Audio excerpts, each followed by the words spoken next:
how can we use that to our advantage so that we give ourselves permission to rest Yeah. when our bodies are calling us to rest Yeah. without all this limiting conditioning stuff that says, no, no, no, no, no. You need to work harder. You need to be doing more. Get off the couch and get some shit done. Like that whole mind game that we play with ourselves. Right. Instead, this human design philosophy says, no, no, no, no, no. You're a projector. You just spend all of your energy helping all these clients today. And you need to get on that couch and you need to rest and refill your cup.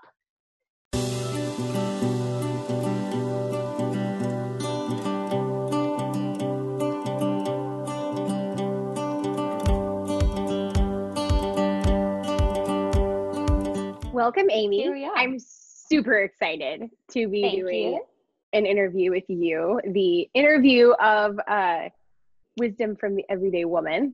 You are one badass woman, let me tell you. Thanks. If you don't already know this.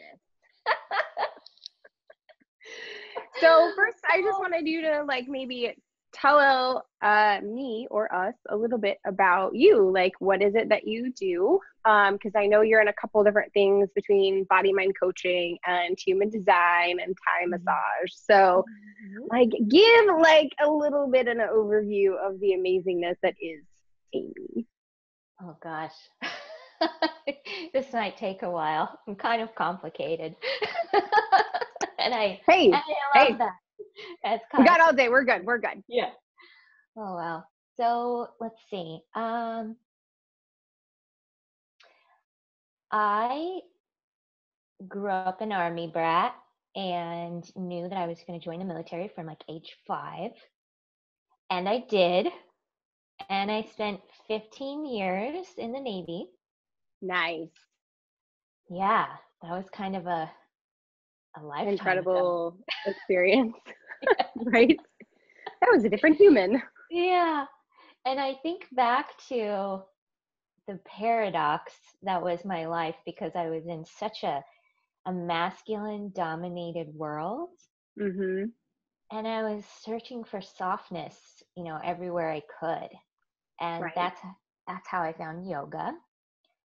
And I took to yoga, mostly power yoga.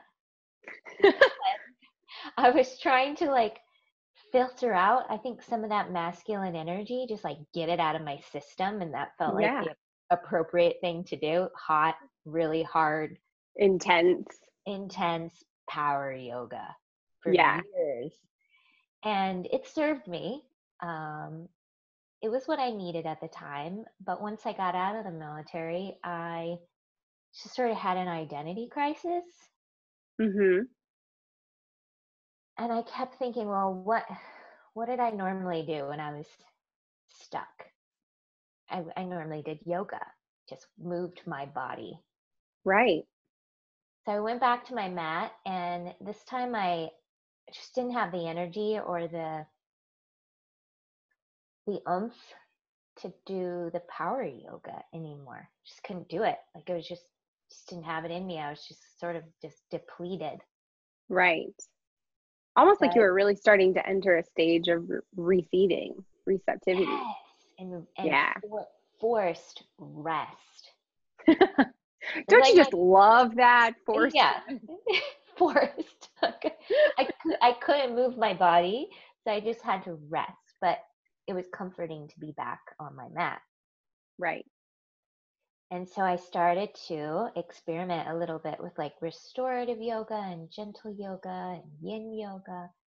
And that yoga that just brings you to this quiet place. Mm-hmm. And I kept asking, what am I supposed to do with my life now? Which is, both an amazing question to ask and also opens up this door of I don't know. Yeah, I have no idea what I'm supposed to be doing with my life. Right. And, a reawakening. Totally. And so the answers showed up in the form of Thai massage. Okay. And I took this CE class for yoga teachers, but I was really interested in like, what does a yoga teacher do? And it was open to the public. So I took this class called Holding Space. Ooh. Yeah. And which you were already kind of in the middle of doing. For myself, like I was totally Right. holding space for myself. I didn't even know that. And that clicked. And the person that taught that workshop was a Thai yoga practitioner. And so I picked her brain about what is this Thai yoga thing, and eventually started researching it and taking classes on it. And then at the same time, I decided to become a yoga teacher. Yes. Like, well, this is all I want to do with my life is right now. Just figure it out later. Right. And so I was on this parallel trajectory of like learning how to be a yoga teacher, diving into yoga philosophy, reading the Bhagavad Gita every day. And love the Bhagavad Gita. Love it. I didn't know you loved the Bhagavad Gita. It's so cool. I have read it probably 4 times, cover to cover. I'm in my second. Yeah. I go through phases where I just can't get enough of it, and then I don't want anything to do with it. Right. It's like deep. Right. Sometimes you're like, I don't have the energy for that right now. Right. I just need to pause. Yeah, I don't want my soul ripped apart. One of the big things I'm hearing in what you're saying that I really like is, you know, you allowed yourself to be receptive. You're opened up and you said, what does my life supposed to look like now? But then you didn't wait for the final answer. You just took the next step. Mm-hmm. Like you didn't wait for, right. It was just, it feels right to go this way. It feels right to take this class. And then you just took the next right step. And I love that, because I think sometimes we get so caught up in, what is the next thing that I'm doing with my life? It has to be like a perfect plan that comes to us and says, oh, here's silver platter. You're going to be a teacher for the rest of your life. Go. And it's like, no, what happens is you take this retreat, or you take this class, or you read this book, and then it leads to this next thing, which leads to this next thing. And you never could have known unless you really allowed yourself to be open to the answer and just the next right answer, not necessarily the final answer. Yeah. And I look back at that time in my life, and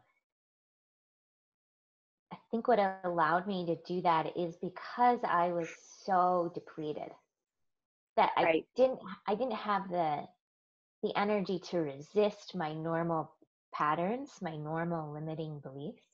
Mm-hmm. I was just trying to make it through the next day. Right. And so I was really tuned in because I was really, really raw with myself, because I just had like, I was in crisis. Yeah, it was intense. And there's a lot more in that part of my life. Right. That happened. Well, and I think that it's really powerful that, you know, in those experiences of our lives where we're in crisis, it almost can be, if we allow it, an invitation into something greater. But the invitation isn't doing more, it's actually in opening up to receive more. And I think that that's really, really like powerful, especially when people are really in it, like they're stuck in it. I don't know how many times I've been stuck in, you know, the complete struggle of my own life. And I'm just like, I got nothing. I don't even got enough to like get out of bed right now. Exactly. What do I do? Uncle. That's so good. Uncle. Yeah, that's what it was about. It was totally a surrender, you know, and unintentional. I'll be totally transparent. I did not set out to be, I'm gonna surrender to a greater power that is beyond my comprehension. I was just like, all right, I don't have any other cards left in my deck, So what's Right. next? Yeah. Yeah. And so as you moved into the Thai yoga, Mhm. how did that kind of move forward into some of the stuff that you're doing now? It was a really beautiful progression, and the main component was connection. Because when I was in the military, I never, except my partner that I'm with right now, I never connected really with anyone at a soul level. Right. We were all in presentation mode. We were just showing up how we thought we were supposed to show up to be the best version of this, in my case, officer. Right. And how am I supposed to lead people? What kind of person am I supposed to be? And then I'll just be that person, Right. you know, no matter who I actually am. That's not like part of the equation. That's powerful. Yeah. And so you don't get a chance to connect with people at that level unless you are in crisis, unless you are in a life or death situation, which did happen to me in numerous times in my career, where it was like, all right, this is another human. We need to have like some sort of telepathic communication right now because this needs to happen. Right. And then you could reach that level of connection. Then once that crisis had passed, then it was you were back to your Yeah, presentation it's like mode. you went back to your hole or something. Exactly. Put the costume back on. Yes. Yes. Yeah. And let me I get prove that. to you that I'm good enough, or that I'm worthy enough, or honorable enough. Right. And Instead of in the place of just being, none of that is even a question. You just are. right, you just are. You're able to just be authentic because you don't have time to worry Right. about the other bullshit. Excuse my French. Yeah. No, please, Yeah. please. Yeah. That's Because really it what it is boils down to, bullshit. is you don't have time. You just don't have time to worry about all that stuff. You just have to be in the moment, present. Right. And it saddens me now to think that, wow, we have so many people in that modus operandi, Mm-hmm. this constantly living, you know.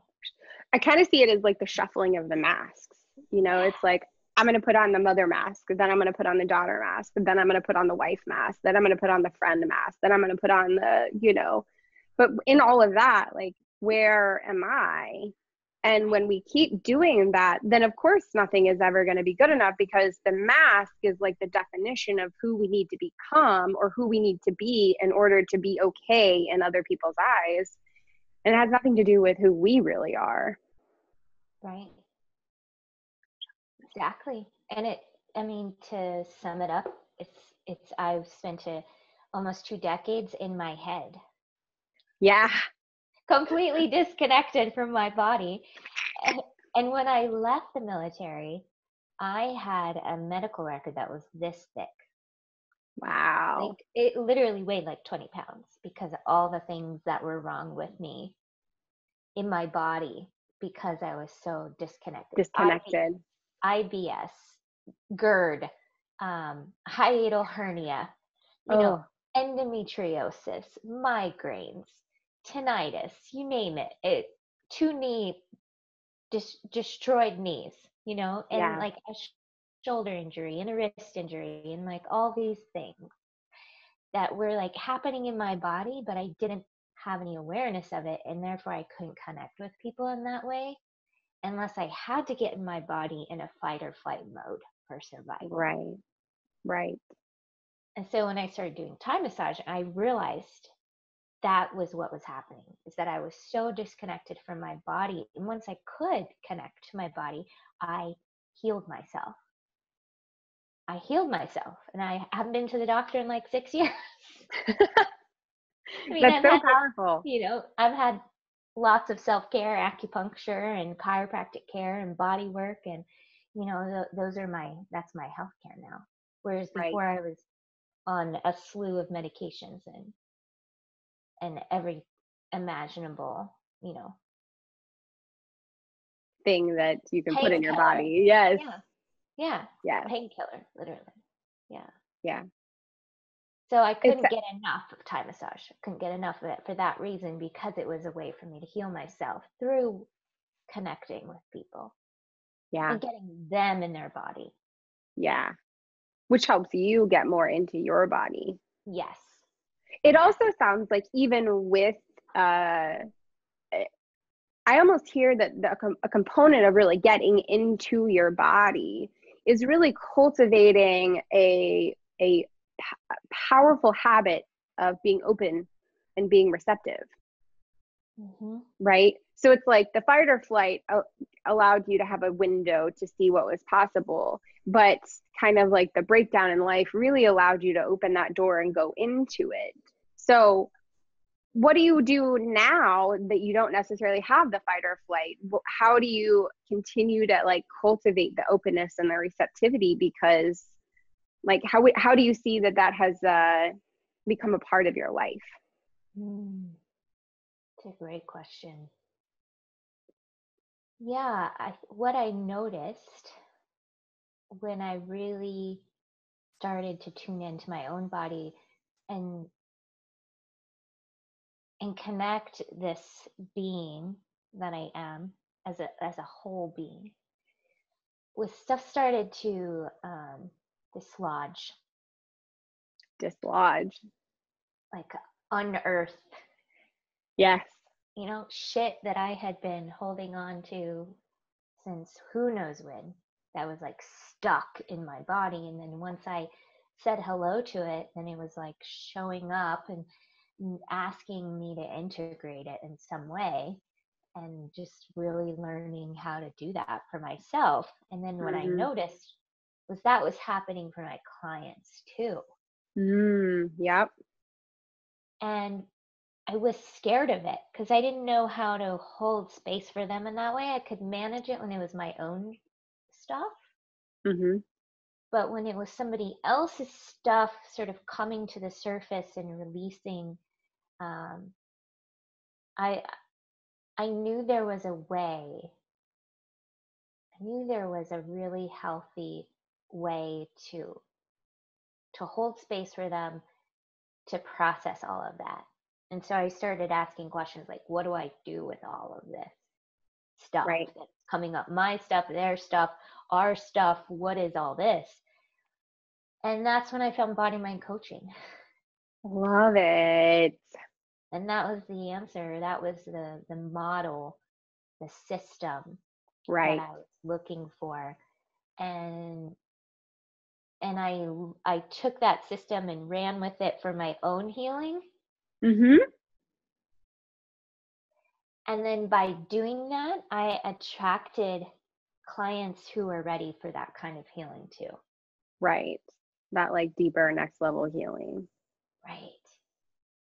And so for you, what do you think is the biggest thing that you individually get out of body mind coaching? And what do you think your clients get? I mean, to sum it up, I get a life for myself that I don't want to run away from. Yeah. Oh, that's beautiful. Yeah. That I don't have to compartmentalize the bad emotions, and I don't have to continue that cycle of storing things in my tissues, Mm-hmm. in my cells, because it's too scary, because it's too painful. I'm in a place where I can integrate it all because I see the beauty in it all. And yeah, and I'm not looking for the next best thing. I'm like in this moment. Yeah. All the, as much as I possibly can be. It's never 100%.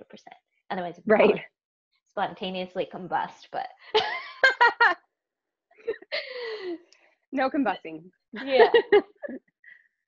Yeah, and I'm just body mind coaching taught me how to access my wholeness whenever I want.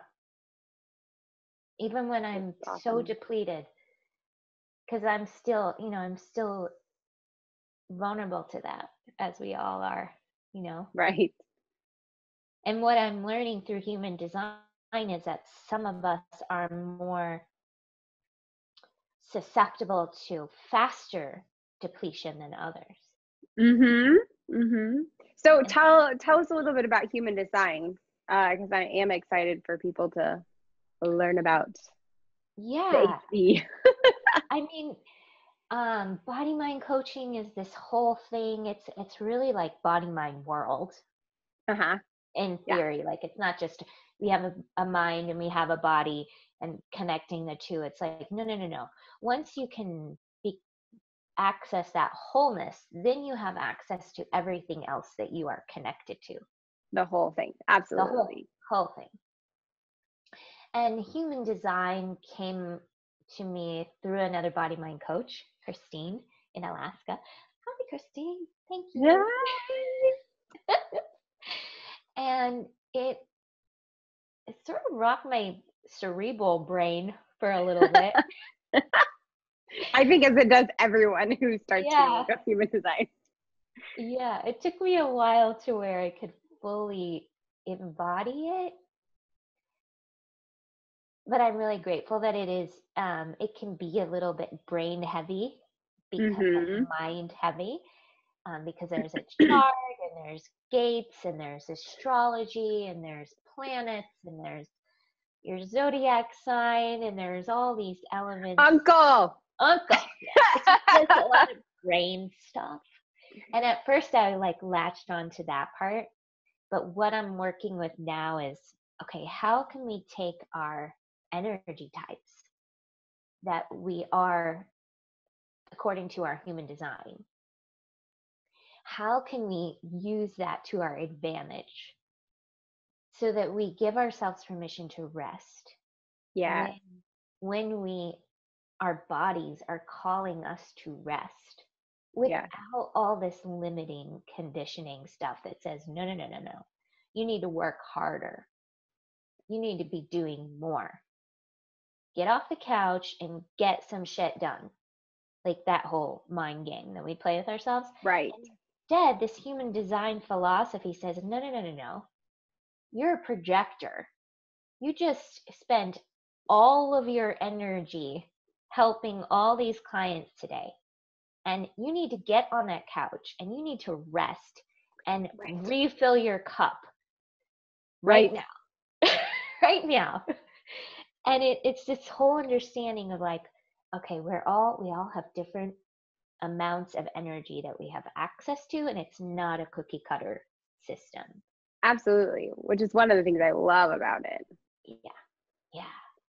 So if anyone's curious, there are 5 types in the human design, and it's kind of the overview of how energy moves through your body, and then also how you use that energy to create, live, be, everything. So there is projector, manifestor, manifesting generator, generator, and reflector.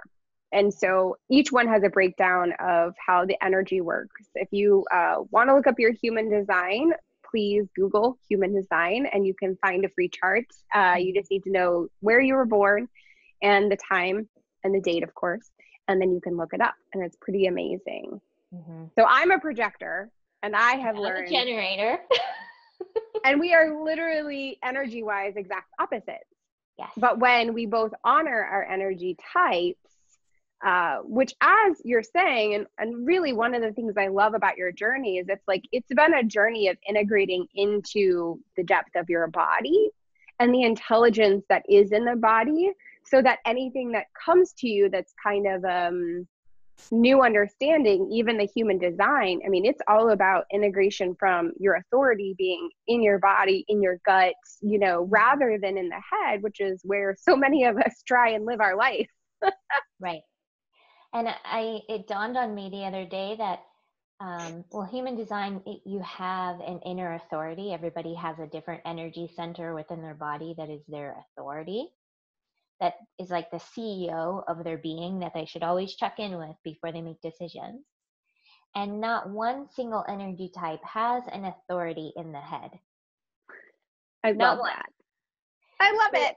Essentially, not a single being on this planet, regardless of their energy type in human design, should check in with their head before they make a decision. Brilliant. There you go, ladies and gentlemen. Right? There you go. Yeah. All that So, head thinking time, yeah. It was just mental masturbation. Exactly. Just cut that out. Yeah. So, yeah. I love it. So that brings us to today, where you do 3 amazing modalities that integrate the body-mind connection. And I'm going to say body-mind first, because it's really about getting out of our head and into our body, and then seeing the authority from there. Correct? Right. Correct.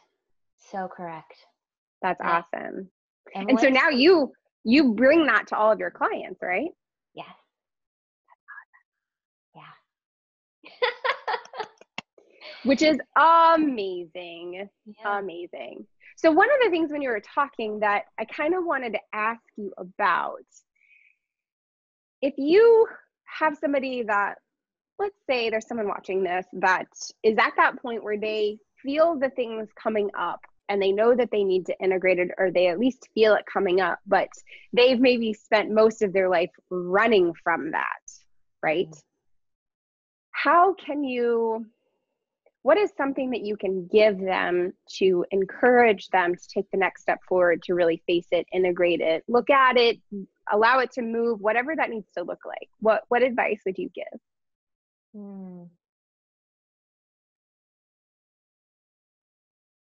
Yeah, I'm going to totally plagiarize our dear friend Philip Shepherd. Yes, I love Philip Shepherd. Side note, if you haven't heard of Philip Shepherd and Radical Wholeness, then you need to go get the book. There's your side note. Plug. Yeah.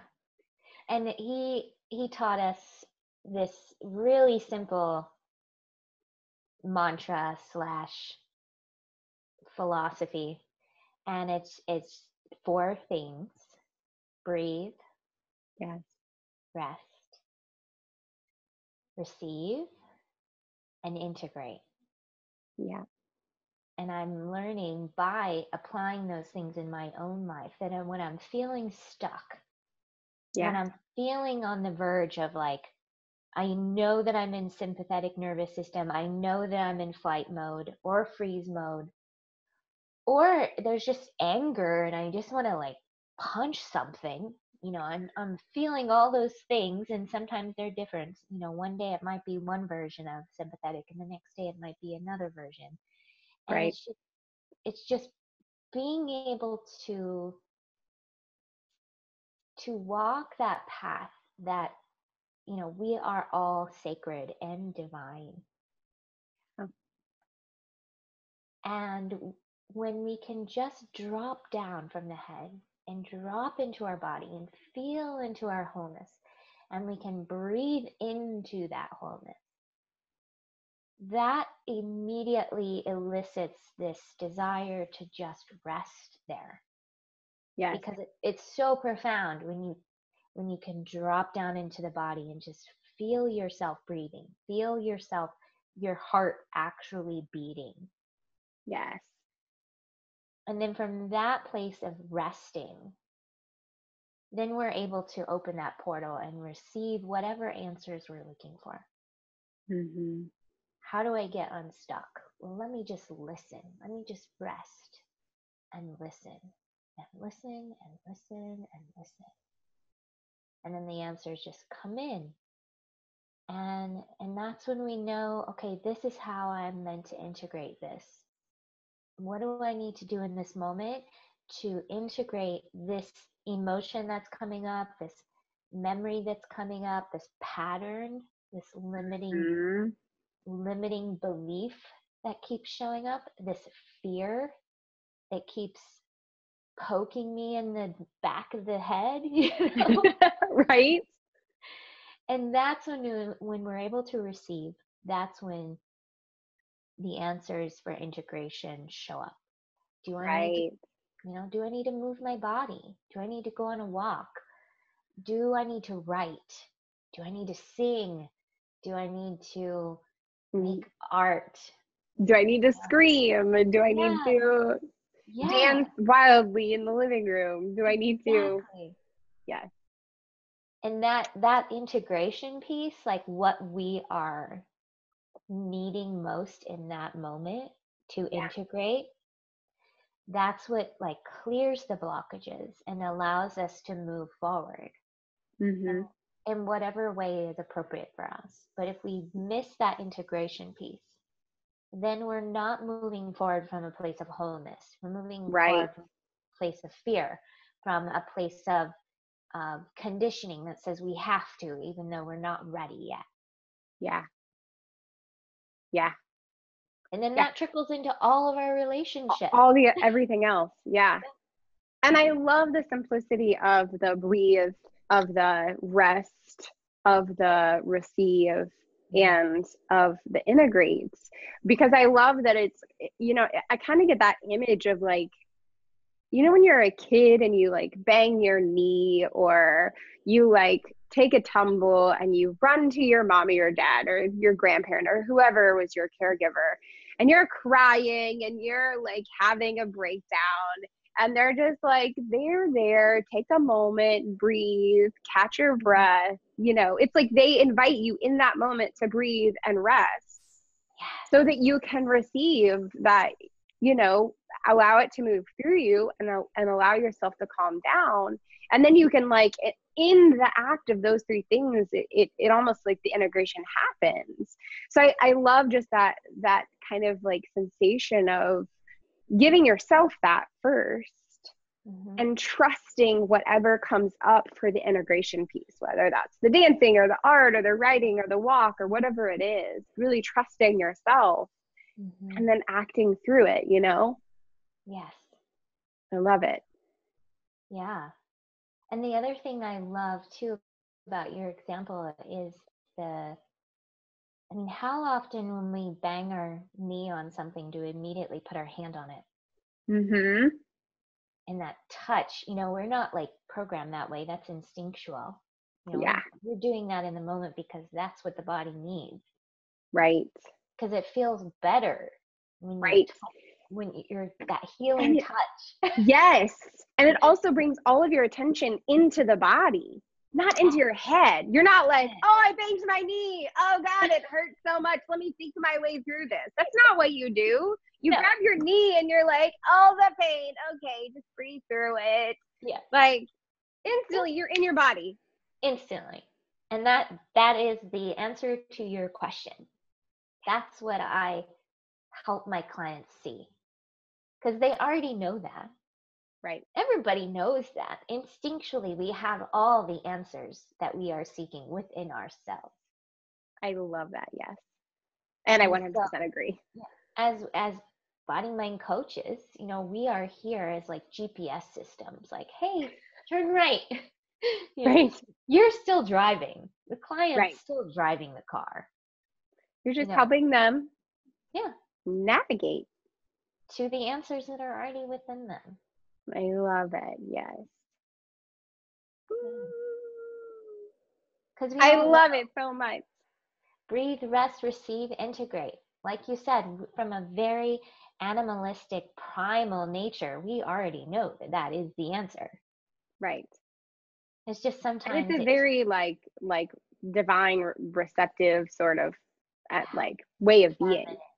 It's very feminine. It's very allowing. Very feminine. Yeah.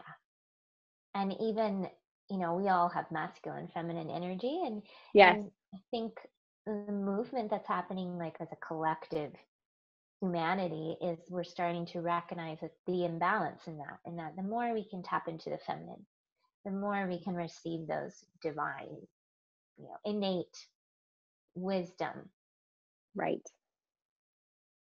within us. Yeah. Absolutely. I love it.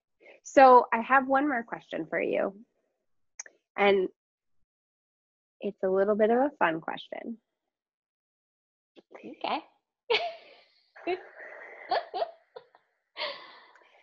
What do you think a thriving life is? And how do you create it for yourself? Two-part question. Do apologize. what is a thriving life and how do you create it?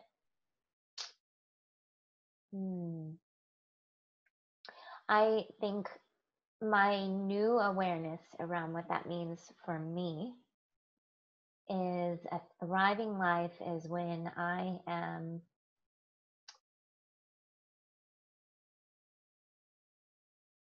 am totally tapped into my wholeness, and it emanates through in all of my felt relationships. Yeah. With nature, with my clients, with my significant other, with my family, with my friends, with my colleagues, with the people I meet on the street, the person who's checking me out at the store, when I can have, this wholeness that's just like seeping out and helping me connect with the world around me in a deep, meaningful way, that's when I'm thriving. I love that. Yeah. And I think it's way easier than I thought to cultivate it. Right? Because it goes right back to what we were just saying. Like, I cultivate my wholeness when I am breathing, resting, receiving, and integrating. Yep. That's when I'm tapping into it. And I'm I love drinking it. it up. Yes. That's incredible. So incredible. Oh my It God. is, when you think about it, it's like, oh, it's so easy. It's so simple. Why do we have to make it all so complicated? Yeah. Like, I'll give you a perfect example. So, my partner was out of town for a week, and I'm on spring break I'm in graduate school, and Mm-hmm. I I literally spent 3 days where I didn't come out of the house. And I binged watched The Americans. Thank you, Cody. You're welcome. You can blame that one on my future husband. Yeah. That's all his fault. And I had this moment where I realized that I wasn't judging myself for that I was just so in it. I was just allowing myself to rest and be in my own energy field without having to give anyone any of me. Right. That I could just it was almost like I was in a little cocoon. Mm-hmm. And I was aware in that moment that, rewind a few years ago, I would never have been able to sit on the couch for that long because I would have been beating myself up about all the things that I wasn't doing and all Right. the ways that I was a shitty person. Yes. Can 100% relate. Yeah. Yeah. And instead I just let myself be in it, fully in it, and just embracing the hermit mode. And I woke up one morning and I was just it was just time to do something. It was time Right. to move forward. And then I had It was done.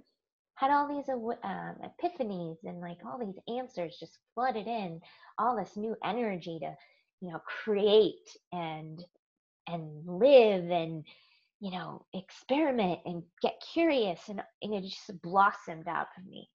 Right. And it's because I gave myself that time to really rest without the judgment, without the I should be doing something right now. Right. Instead, I'm just going to do exactly what my body wants to do. I love that. I love that. It really reminds me of, I came to this epiphany one time. I was like, we work so hard so that we can rest a little bit. What if we flip that script and we rest really hard so we can work a little bit? Yeah. And how much more productive would we be from a state of full rest, so that we can receive, so that we can integrate, so that we then can do so much more effectively. Right. Yeah. Tim Ferriss has a great book, The 4-Hour Work Week. Yes. So And good. it basically just says exactly what you said. And Perfect. It's the whole book of, hey, you should just rest a lot and then do a little bit. Okay. Yeah. We got it all backwards. Yes. Oh my goodness. It has been such a pleasure today with you. Such a pleasure. I mean, when I said you were incredible before, I definitely meant it, but I now think everyone sees how incredible you are. Like, you're just one badass woman. That's what it is. Just dropping it like a badass. I will receive that. Yeah. And I will also reflect it back to you that. Aw, thank you. So much of my journey has been like these felt relationships with people that have given me permission, to be my most authentic, raw self. Yeah. And have totally received me with love and appreciation and recognition. And you are one of those people. Absolutely. Such a blessing. You're kind. I will receive that. Thank you. Lucky, so lucky to have you. I feel the same way. All right. Well, I am going to go ahead and say, if you want to hear more about Miss Amy, why don't you tell them where that they can find you? Okay. Like your website and Instagram and all that. My website is elementshifting.com, and my IG name as well is just Element Shifting, one word. Facebook, same deal. Element Awesome. Shifting. And anyone can work with you, right? Totally. Yeah. Perfect. Yes. So if you feel called to reach out to Miss Amy or work with her or follow her, please do all of the above, because she is kind of incredible. And I hope that you really received something amazing out of this. I hope you received something, Amy. I did. Absolutely. Good. I received a lot. It was incredible. And man, I can't wait we'll have to do this again sometime. Yeah, I would love that. All right. Well, for now, I'm going to go ahead and get off, and we will see you later. All righty.